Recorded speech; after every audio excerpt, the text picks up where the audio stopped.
ദഅവ സംഘത്തിലേക്ക് ഞാൻ ഒന്നുകൂടി കൃത്യമായിട്ട് വന്നു കഴിഞ്ഞാൽ ദഅവ കോളേജുകൾക്കെതിരെ നിയമപരമായ നടപടികളിലേക്ക് കടക്കേണ്ടതുണ്ട്. ദഅവ കോളേജുകളുടെ പ്രവർത്തനം, ദഅവ വർക്ക്ഷോപ്പുകൾ ഏറ്റവും കൂടുതലായിട്ട് നടത്തുന്നത് മുജാഹിദുകളാണ്. ഈ പറയപ്പെടുന്ന ആശയത്തിൽ മുസ്ലിം പെൺകുട്ടികളെ പ്രണയിക്കുക, മതം മാറുക, കല്യാണം കഴിക്കുക എന്ന കലാപരിപാടി ഏറ്റവും സജീവമായി ചെയ്തുകൊണ്ടിരിക്കുന്നത് ജമാഅത്തെ ഇസ്ലാമിയും അതിന്റെ ഉപസംഘടനകളായിട്ടുള്ള ആളുകളും അതിനെ വേണ്ടി ഏറ്റവും കൂടുതൽ പ്രവർത്തിച്ചിരുന്ന ഒരു സംഘടന പോപ്പുലർ ഫ്രണ്ട് NDF എന്നായിരുന്നു. പിന്നെ ഉള്ളത് മുജാഹിദുകളാണ്, ദഅവത്തിന്റെ ഉസ്താദുമാർ. അതുകൊണ്ട് ഈ ദഅവ ആഭാസത്തെ നിയമപരമായി കടിഞ്ഞാണ്ടാനുള്ള ബാധ്യത ഇവിടുത്തെ ഭരണകൂടത്തിനുണ്ട്. ഒരു പൗരൻ എന്ന നിലക്ക് നമുക്ക് എല്ലാവർക്കും ആ കാര്യത്തിൽ ചെയ്യാവുന്ന കാര്യങ്ങൾ ചെയ്യാവുന്നതാണ്. അതിനൊക്കെ അപ്പുറത്തേക്ക് ഡി ദഅവ എന്ന് പറയുന്ന ഞാൻ മനസ്സിൽ ഉദ്ദേശിച്ച് പ്രഖ്യാപിച്ചിട്ടുള്ള ക്യാമ്പയിൻ തുടങ്ങേണ്ട സമയമായി എന്നതിന്റെ ഓർമ്മപ്പെടുത്തൽ കൂടിയായിട്ട് പറയാൻ, അല്ലെങ്കിൽ ഇവിടെ പറഞ്ഞു വെക്കാൻ. ഡി ദഅവ ക്യാമ്പയിൻ നമ്മൾ ഈ സംവാദം കഴിഞ്ഞ ഉടൻ ആരംഭിക്കുന്നതായിരിക്കും. ഇസ്ലാം മതം എന്താണെന്നും ഇസ്ലാമിക കുടുംബജീവിതം എന്താണെന്നും ഇസ്ലാമിലെ പെൺകുട്ടികളുടെ ജീവിതാവസ്ഥ എന്താണെന്നും വൈവാഹിക ജീവിതത്തിൽ സ്ത്രീയോ പുരുഷനോ ഇസ്ലാമികമായി ജീവിക്കുമ്പോൾ ഉണ്ടാവുന്ന പ്രശ്നങ്ങൾ എന്താണെന്നും അത് ഇസ്ലാമിനകത്തല്ലാത്ത ആളുകൾക്ക് കൂടി മനസ്സിലാക്കാം. ഏതെങ്കിലും ഒരാൾ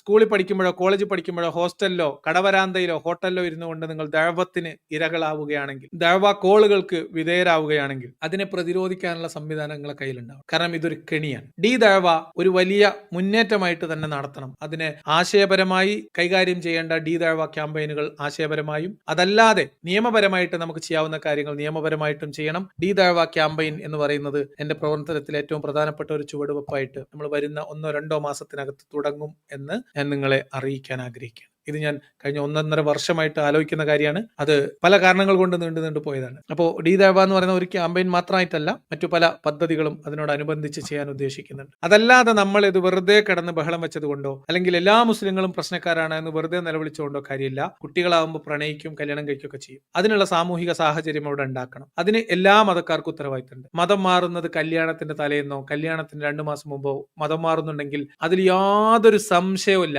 അത് കല്യാണത്തിന് വേണ്ടിയുള്ള മതം മാറലാണ്. കല്യാണത്തിന് വേണ്ടിയുള്ള മതം മാറലുകൾ അനുവദിക്കരുത്. കല്യാണം കഴിക്കണോ, കല്യാണം കഴിച്ച് ജീവിക്കുക. നിങ്ങളെ മതം പ്രണയിച്ച് കല്യാണം കഴിക്കാൻ അനുവദിക്കുന്നില്ലേ, പ്രണയിക്കാതിരിക്കുക അല്ലെങ്കിൽ പിരിയുക. അതല്ലാതെ കല്യാണം കഴിക്കണമെങ്കിൽ മതം മാറണം എന്നത് തീവ്രവാദമാണ്, വർഗീയവാദമാണ്. അത് നിങ്ങൾ ഏത് നേർപ്പിച്ച അളവിൽ പറഞ്ഞാലും ഇല്ല. അത് ദഅവ ജിഹാദാണ്, ലവ് ജിഹാദ്. അതുകൊണ്ട് എന്റെ അഭിപ്രായം ഞാൻ പറഞ്ഞു കഴിഞ്ഞു. ഇതിൽ നമ്മൾ ചെയ്യേണ്ട കാര്യങ്ങൾ പരസ്പരം മുസ്ലിങ്ങളുടെ ഉത്തരവാദിത്തം കൃത്യമായിട്ട് മുസ്ലിങ്ങളെ ബോധ്യപ്പെടുത്തുകയും മുസ്ലിങ്ങൾ അതിന് ചുവടുവെക്കാൻ നിർബന്ധിതരാകുകയും ചെയ്യുന്ന ഒരു സാമൂഹ്യ സാഹചര്യം ഉണ്ടാക്കുന്നത്. മതസംഘടനകൾ ഞാൻ ഈ പറഞ്ഞ 3 നിർദ്ദേശങ്ങളും അംഗീകരിക്കുന്നുണ്ടോ ഇല്ലേ? ഇനി മുസ്ലിം കുട്ടികളെ പ്രേമിക്കരുത് എന്ന് ഞാൻ പറഞ്ഞു. മുസ്ലിങ്ങളെ പ്രേമിക്കുന്നവർ ജാഗ്രത എന്ന് ഞാൻ ഇന്ന് പേരിട്ടിട്ടുണ്ട് തംബ്നെയിൽ. ഇത് മുസ്ലിം വെറുപ്പാണെന്ന് ആക്ഷേപമുള്ള ഒരു മൊഴിയേരുണ്ടെങ്കിൽ എന്നെ നേരിട്ട് ബന്ധപ്പെടാം, വിളിക്കാം. ഞാൻ മുസ്ലിം വെറുപ്പ് പറയുന്ന ആളല്ല, മുസ്ലിങ്ങളെ കുറിച്ചും സംസാരിക്കുന്ന ആളല്ല. പക്ഷേ ഈ വിഷയത്തിൽ ഇങ്ങനെ തന്നെയാണ് പറയേണ്ടത്. ഇത് മുസ്ലിങ്ങളെ ഉദ്ദേശിച്ചും അമുസ്ലിങ്ങളെ ഉദ്ദേശിച്ചും എല്ലാവർക്കും സുരക്ഷിതമായിട്ട് ജീവിക്കാനുള്ള ഒരു മുൻകരുതൽ എന്ന രീതിയിൽ, ഒരു ജാഗ്രത എന്ന രീതിയിലുള്ള നിർദ്ദേശമാണ്. മുസ്ലിങ്ങളെ പ്രണയിക്കരുത്, മുസ്ലിങ്ങളെ പ്രണയിക്കുന്നവർ ജാഗ്രത പുലർത്തണം. ഒരു മുസ്ലിം ആയിട്ടുള്ള പുരുഷനെയോ സ്ത്രീയോ വിവാഹം കഴിച്ച്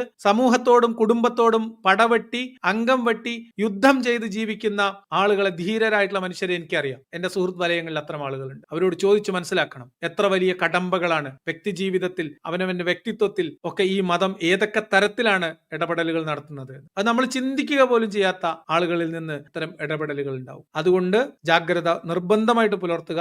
ഡി ദഅവ ക്യാമ്പയിൻ ഇനി വെച്ച് താമസിക്കുന്ന പ്രശ്നമേ ഇല്ല. കേരളത്തിൽ 14 ജില്ലകളിലും ആദ്യഘട്ടത്തിൽ പരിപാടി നടത്തണം എന്നാണ് ഞാൻ വിചാരിക്കുന്നത്. ഇവർ ദഅവ പ്രവർത്തനം എന്ന പേരിൽ നടത്തുന്ന ഡയലോഗ് എന്നൊക്കെ പറഞ്ഞ്, സ്നേഹസംവാദം എന്നൊക്കെ പറഞ്ഞ് നടത്തുന്ന കലാപരിപാടിയുടെ കൗണ്ടർ പ്രോഗ്രാമാണ് ഡി ദഅവ പ്രോഗ്രാം. ഇത് കേവലമായ ആശയ പ്രചാരണമാണ്. അവിടെ ആളുകൾക്ക് സംശയങ്ങൾ, എന്തുകൊണ്ട് ഇസ്ലാം മതത്തിലേക്ക് മാറിക്കൂടാ, എന്തുകൊണ്ട് ഒരാൾ ഇസ്ലാം മതം സ്വീകരിച്ചുകൂടാ എന്ന് നമ്മൾ പറയും. എന്തുകൊണ്ട് ഇസ്ലാം മതത്തിലേക്ക് വരണം, മറ്റു മതങ്ങളെല്ലാം തെറ്റാണ് എന്ന് തെരുവുകളിൽ വേദി കെട്ടി മൈക്കിൽ വിളിച്ചു പറഞ്ഞ ദഅവ പ്രവർത്തനത്തിന് അനുമതി ഉണ്ടെങ്കിൽ എന്തുകൊണ്ട് നിങ്ങൾ ഏത് മതത്തിലേക്ക് പോയാലും ഇസ്ലാമിലേക്ക് പോകരുത് എന്ന് പറയാനുള്ള ഉത്തരവാദിത്തം, അവകാശം നമുക്കുണ്ട്. അതുകൊണ്ട് അത് വിനിയോഗിക്കും. നിങ്ങൾ ഏത് പ്രൊഡക്റ്റ് വേണമെങ്കിൽ വാങ്ങിക്കോ, ഈ പ്രൊഡക്റ്റ് വാങ്ങരുത് എന്ന് പറയാനുള്ള എന്റെ അവകാശം ഞാൻ വിനിയോഗിക്കും. ദഅവ എന്ന് പറയുന്നത് നിങ്ങൾ നിർത്തിയേ പറ്റുള്ളൂ. നിങ്ങൾ ഈ ദഅവ ക്യാമ്പയിനുകളും ദഅവ കോളേജുകളും കുഞ്ഞു കുട്ടികൾക്കുള്ള ദഅവ പരിശീലനവും ദഅവ വർക്ക്ഷോപ്പുകളും ക്രിമിനൽ പ്രവർത്തനമായിട്ടാണ് ഞാൻ കാണുന്നത്. അത് അങ്ങനെ തന്നെ കാണും. എല്ലാ മുസ്ലിങ്ങളും ഇതിനെ അനുകൂലിക്കുന്നവരാണെന്ന് ഞാൻ വിചാരിക്കുന്നില്ല. എല്ലാ മുസ്ലിങ്ങളുടെയും ജീവിതം ദുസ്സഹമാക്കുന്ന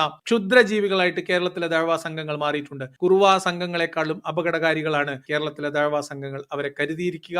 മുസ്ലിം സമൂഹവും അവരെ ജാഗ്രതയോടെ നോക്കിക്കാണുക. അവരെ അതില്ലാതാക്കാനുള്ള പ്രവർത്തനം നിങ്ങൾ അകത്തുനിന്ന് ചെയ്യുക. ഈ ദഅവ സംഘങ്ങൾ സമീപിക്കുമ്പോൾ അതിൽ വീണു പോകാതെ കൂടാതെ സുരക്ഷിതരായിട്ടിരിക്കാൻ സുരക്ഷിതമായി ജാഗ്രതയോടുകൂടി ഈ ദഅവത്തിന് വേണ്ടി അവർ ഉന്നം വെക്കുന്ന മനുഷ്യർ, അത് ലവ് ജിഹാദിന്റെ പേര് പറഞ്ഞിട്ട് ആക്ഷേപിക്കേണ്ട കാര്യമില്ല, അല്ലെങ്കിൽ പട്ടിണി ജിഹാദ് എന്ത് പറഞ്ഞാലും ആ വാക്കൊന്നല്ല ഞാൻ ഉപയോഗിക്കുന്നത്. നിങ്ങളുടെ അവസ്ഥകളെ, ദൈന്യതകളെ, ഒരുപക്ഷെ നിങ്ങളുടെ വിശ്വാസത്തിൽ, നിങ്ങളുടെ മതത്തിൽ നിങ്ങൾക്കുള്ള അറിവില്ലായ്മയെ ചൂഷണം ചെയ്തുകൊണ്ടാണ് ഇവരുടെ മതത്തിലേക്ക് നിങ്ങളെ ചേർക്കാൻ ശ്രമിക്കുന്നത്. സത്യം പറഞ്ഞുകൊണ്ടല്ല ഒരു ദഅവ പ്രവർത്തനം നടക്കുന്നത്. അതുകൊണ്ട് ദഅവ എന്ന് പറയുന്ന അപകടകരമായിട്ടുള്ള ഈ പ്രവർത്തനത്തിനെതിരെ ഡി ദഅവ ക്യാമ്പയിൻ നമ്മൾ തുടങ്ങുമ്പോൾ അതിൽ നിങ്ങളെല്ലാവരും അതിനു വേണ്ടിയിട്ടുള്ള പിന്തുണ നൽകേണ്ടതുണ്ട്. നിങ്ങളെല്ലാവരും കൂടെ ഉണ്ടാവണം എന്നാണ് ഞാൻ വിചാരിക്കുന്നത്. അതിനുവേണ്ടി നമ്മളൊരു പ്രത്യേക കേന്ദ്രം തന്നെ തുടങ്ങാനാണ് തീരുമാനിച്ചിട്ടുള്ളത്. അവിടെ നമുക്ക് ലൈബ്രറിയും ബാക്കി കാര്യങ്ങളും അനുബന്ധ സംവിധാനങ്ങളും സ്റ്റുഡിയോയും ബാക്കി എല്ലാ സെറ്റപ്പും അവിടത്തേക്ക് മാറ്റാനാണ് തീരുമാനിച്ചിട്ടുള്ളത്. അത് ഡി ദഅവ എന്ന് പറയുന്നത് നമ്മളുടെ ഈ ഒരു മുന്നേറ്റത്തിന്റെ ഭാഗം മാത്രമായിരിക്കും. വേറെയും കുറെ പ്രവർത്തനങ്ങളെ ഏകോപിപ്പിച്ചു കൊണ്ടുപോകാനാണ് ഉദ്ദേശിക്കുന്നത്. അപ്പൊ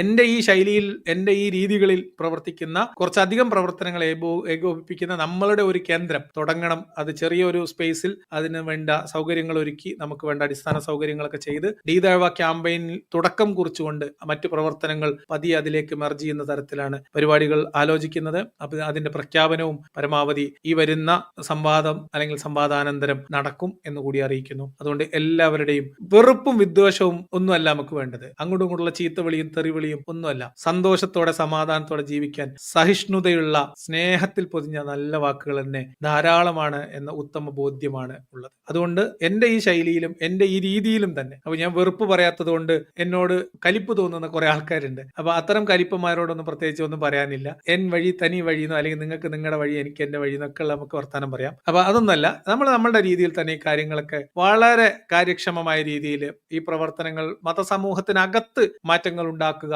എന്ന നല്ല ഉദ്ദേശത്തോടു കൂടിയാണ് പ്രവർത്തിക്കുന്നത്. മതസമൂഹത്തോട് മൊത്തത്തിൽ, മുസ്ലിങ്ങളോട് മൊത്തത്തിൽ വെറുപ്പും വൈരാഗ്യവും വിദ്വേഷവും ജനിപ്പിക്കുക, അത് അങ്ങനെ പരമാവധി മുസ്ലിങ്ങൾക്കെതിരായിട്ടുള്ള വെറുപ്പ്, അമുസ്ലിങ്ങളിൽ സംശയവും വെറുപ്പും ഭയവും ഉണ്ടാക്കുക എന്നുള്ളതല്ല നമ്മുടെ പ്രവർത്തനത്തിന്റെ ലക്ഷ്യം. മുസ്ലിം സമൂഹത്തിനകത്ത് തന്നെ ഇതിന്റെ പ്രശ്നങ്ങൾ എന്താണ് എന്ന് ആഴത്തിൽ മനസ്സിലാക്കാൻ ഉള്ള പ്രവർത്തനങ്ങൾ നടത്തുകയും ആ പ്രശ്നങ്ങൾ അവർക്ക് മനസ്സിലാവുകയും അതുവഴി മാറ്റം വരികയും അങ്ങനെ ഈ മനുഷ്യരോടുള്ള ഏതെങ്കിലും തരത്തിൽ വെറുപ്പോ വിദ്വേഷമോ വെച്ച് പുലർത്തുന്ന മറ്റു മനുഷ്യർക്ക് പരസ്പരമുള്ള വെറുപ്പും വിദ്വേഷമൊക്കെ മാറ്റി സ്നേഹിച്ചും സഹകരിച്ചും എല്ലാവരുടെയും പ്രശ്നങ്ങൾ അങ്ങോട്ടും ഇങ്ങോട്ടും മനസ്സിലാക്കിയും ഉൾക്കൊണ്ടും അതൊക്കെ മുൻകരുതലുകൾ എടുത്തും സഹകരിച്ചും സ്നേഹിച്ചും ജീവിക്കാൻ പറ്റുന്ന ഒരു സാമൂഹ്യ സാഹചര്യം ഉണ്ടാവുക. അതല്ലാതെ എല്ലാ മണഗുണാഞ്ചന്മാരും മതമില്ലാത്തവരായി, മതമില്ല ജാതിയില്ല എന്നൊക്കെ പറഞ്ഞിട്ട് പിന്നെ വേറെ പേരും ആൾക്കാരെ പേരും കൊടീന്റെ പേരും സംഘടനയുടെ പേരും പറഞ്ഞ് തമ്മിത്തല്ലിയും പാര വെച്ചും പിത്തനെ ഉണ്ടാക്കി നടക്കുന്നതിനേക്കാളും നല്ലത് സാമാന്യമായിട്ട് സ്നേഹവും സഹിഷ്ണുതയൊക്കെ ഉള്ള മതത്തിലായിട്ടാണെങ്കിലും മനുഷ്യർ സന്തോഷത്തോടെ സമാധാനത്തോടെ ജീവിക്കുന്ന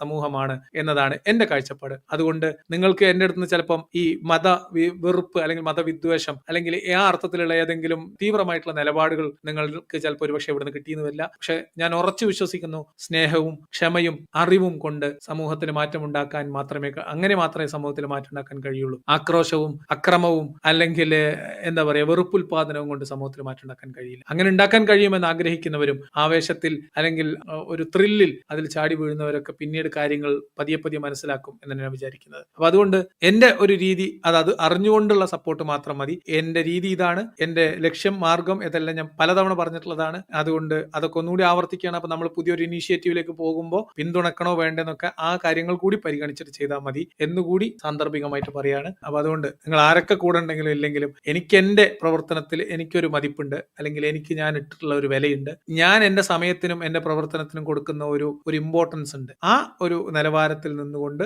പ്രവർത്തിച്ച് മുന്നോട്ട് പോകണം എന്ന് തന്നെയാണ് ആഗ്രഹിക്കുന്നത്. അതുകൊണ്ട് എല്ലാ മനുഷ്യരോട് സ്നേഹവും സഹാനുഭൂതിയുള്ള എല്ലാ തരം ആളുകളോടുള്ള സ്നേഹം അറിയിച്ചുകൊണ്ട് നന്ദി പറഞ്ഞുകൊണ്ട് ഞാൻ ഇന്നത്തേക്ക് നിർത്തുകയാണ്. നമുക്ക് മറ്റൊരു വിഷയവുമായിട്ട് വീണ്ടും വരാം.